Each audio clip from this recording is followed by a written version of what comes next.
د ازبکستان د رسنیو د راپورونو له مخې له دغه هیواد ولسمشر شوکت له افغانستان سره د ترجیحي سوداګرۍ تړون د توشیح فرمان لاسلیک کړی دی. د حقیقت نیوز چینل درنو کتونکو سلام، ستړي مشئ، وخت مو بخیر.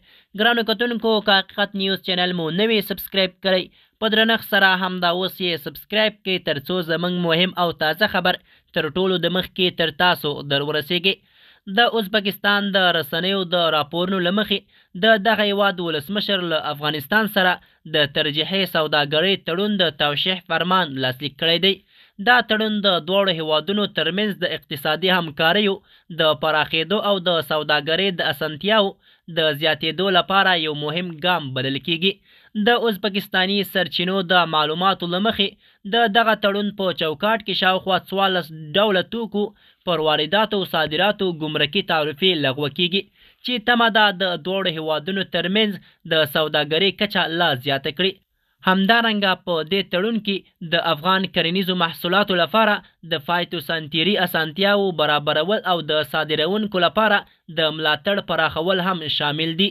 کارپوهان وایي چې دا پریکړه کولی شي د افغانستان د کرنې او صادراتو سکتور لپاره مهم فرصتونه رامنځته کړي، ځکه افغانستان په سیمه کې د تازه میوو، وچې میوو، سبزیجاتو او ځینو نورو کرنیزو محصولاتو یو مهم تولیدونکی هیواد بلل کیږي. د اقتصادي چارو شنونکي په دې باور دي چې د ترجیحي سوداګرۍ تړونونه عموما د دوو هیوادونو ترمنځ د سوداګرۍ د پراخېدو، د پانګونې د زیاتېدو او د اقتصادي اړیکو د پیاوړتیا سبب ګرځي. د دوی په وینا که دا تړون په سمه توګه عملي شي نو کولی شي د دواړو هیوادونو د سوداګرو لپاره نوي بازارونه او فرصتونه برابر کړي. افغانستان او ازبکستان په وروستیو کلونو کې هڅه کړې چې خپل اقتصادي اړیکې لا هم پراخه کړي. ازبکستان د افغانستان له یو مهم سوداګریز شریکانو څخه ګڼل کیږي او دواړو هیوادونو د ترانزیت، انرژۍ، سوداګرۍ او زیربنایي پروژو په برخو کې همکاري لري. د ازبکستان حکومت په وروستیو کلونو کې له افغانستان سره د اقتصادي اړیکو د پراخېدو لپاره ګڼ ګامونه پورته کړي دي. د دواړو هیوادونو ترمنځ د اورګاډي پټلۍ، د برېښنا لیږد او د سوداګرۍ د اسانتیاو په برخه کې یو شمېر پروژې هم روانې دي.